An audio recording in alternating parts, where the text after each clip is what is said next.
Thank you so much, sir, for finding out time to do this interview. So my first question to you is Sheikh Hasina has sent a message to a newspaper in India where she has made this claim that if she had surrendered Saint Martini Islands to United States, then she wouldn't had to leave the country or had to resign. How would you look at this claim coming directly from Sheikh Hasina?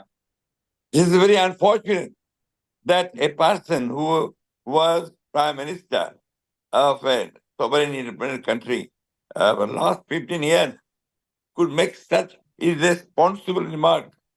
And unfortunately, what I believe that these are the problems with the former prime minister. Whenever she is in problem, she is always put the blame on others. In fact, the main reason of her leaving, of quitting the country, the main reason that she has been ousted from her job is that is her misrule and her failure to rule the country properly. The unprecedented corruption, unprecedented nepotism, and total politicization of the whole administration created such a situation where the people got angry, especially the students when they were in movement.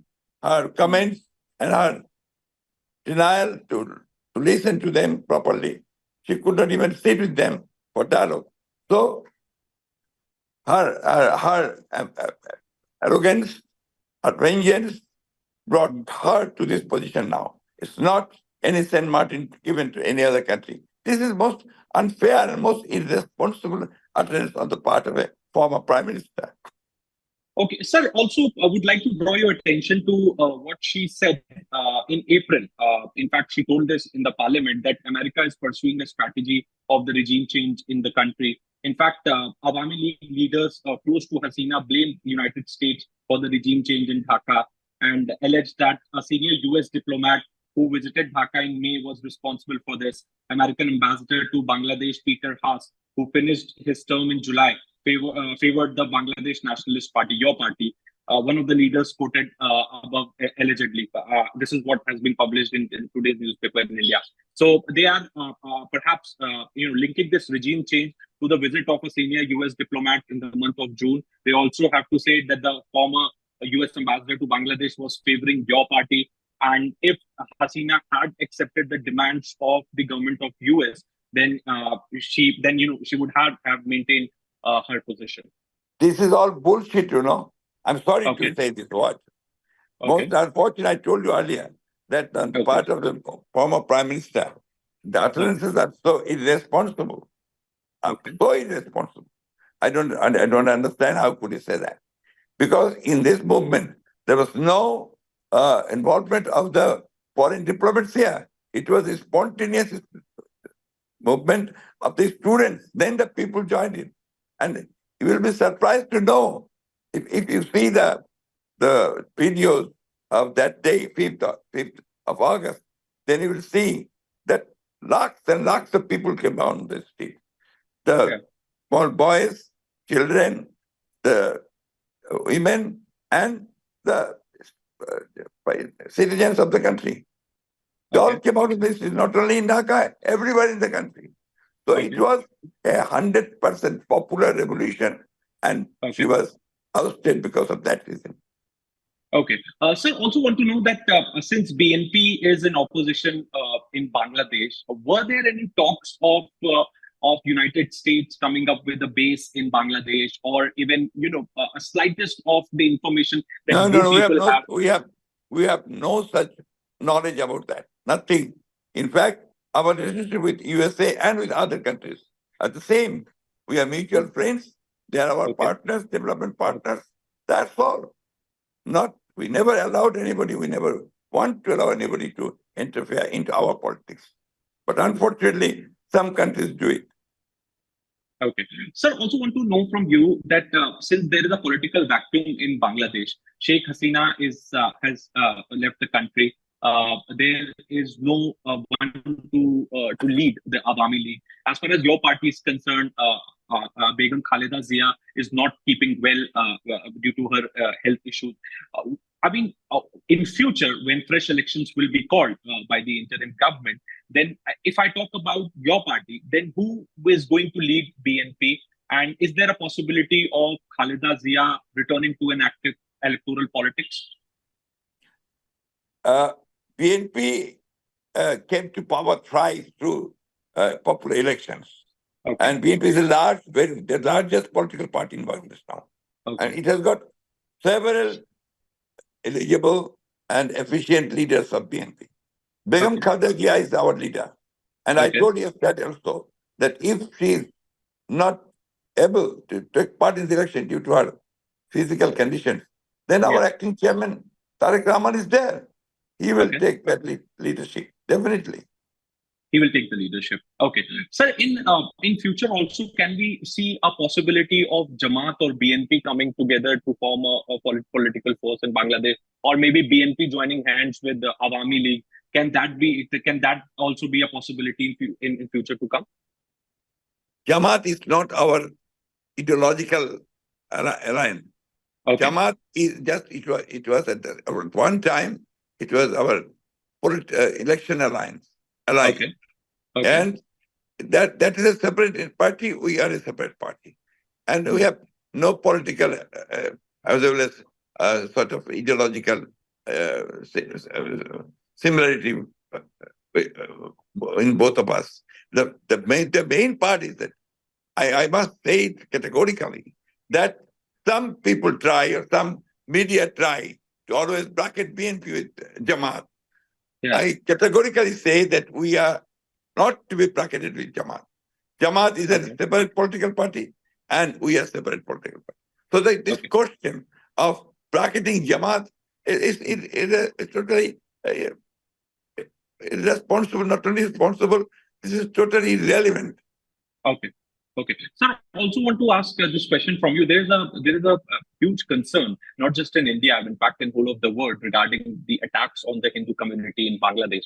In fact, we are getting these videos of protests taking place in several parts of Bangladesh, Hindu communities on the roads and demanding security from the interim government. How do you look at these protests, and especially the Hindus and the minorities getting attacked, and what action the interim government has taken? And does BNP stand in solidarity with the Hindu community, as far as their demands are Definitely, concerned? We have extended our solidarity to the Hindu community, and if you inquire, you will find that all our leaders and our workers are with the Hindu community to protect the temples and their houses throughout the country. We are working with them day and night, and our leaders also were working with them. So we will be always there. And the new government is a completely new government, only 3 days. So they will need some time to consider it. They are also trying their best to control the situation. Okay. Sir, also want to ask from you that Sheikh Hasina's son has dropped hints in many of his interviews that whenever there would be fresh elections announced in the country, then Sheikh Hasina will return to Bangladesh. How do you see? How do you look at this statement coming from her son? But that will depend. That will definitely depend at that moment situation at the time. I'm sorry, I've got some throat problem. That's fine, sir. What will be the legal situation at that time? It will depend upon that. And we say that we are a totally a democratic party. We always support all political parties should come forward and they should join the election. So I don't think there will be any vow if they are not eligible. But if they're barred by legal issues, then we have got nothing to say. Can we see Awami League and BNP joining hands for the elections? Is there a possibility of that? There is no possibility.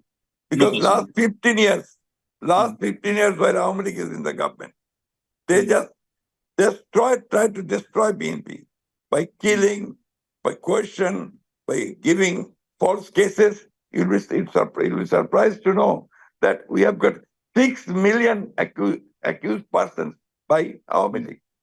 And we lost 700 of our leaders who just disappeared. And more than 2,000 were killed. So the question of alliance with the Awami League doesn't arise because Awami League is not pro-people. We consider Awami League to be anti-people political party. Okay, sir. Also want to know this from you that given the current situation going on in Bangladesh, what is going to be Bangladesh's approach towards India? It's been 6 days. Sheikh Hasina is in India, and it looks like that she's not going anywhere. She hasn't also applied for asylum in India. She is staying on her regular visa, provisions.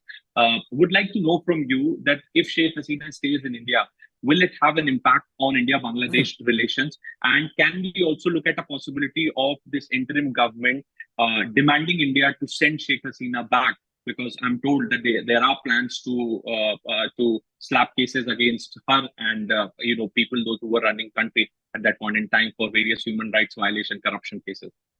Now, this will depend totally on the interim government to decide whether they will ask India to send her back or not. But the atrocities she has committed, she has to be made accountable. The killings, the plundering of the government money, and the destruction of the judiciary and the administration, politicizing everything. She has ruined this country. So the accountability must be ensured here. So regarding the relationship with India, as per our party concerned, we are always friendly with all other neighboring countries. And we always give importance to relationship with India because India is regarded as a friend of the Bangladesh. Okay. So your position is that Sheikh Hasina should be sent back and there should be she should be put on trial. Now, it depends whether if there are cases against her. I don't know whether that's the law, but she has to be made accountable for the misdeeds her party and she has committed. Okay. Thank you so much, sir. Thank you so much for speaking to CNN News. Thank you very much. Thank you.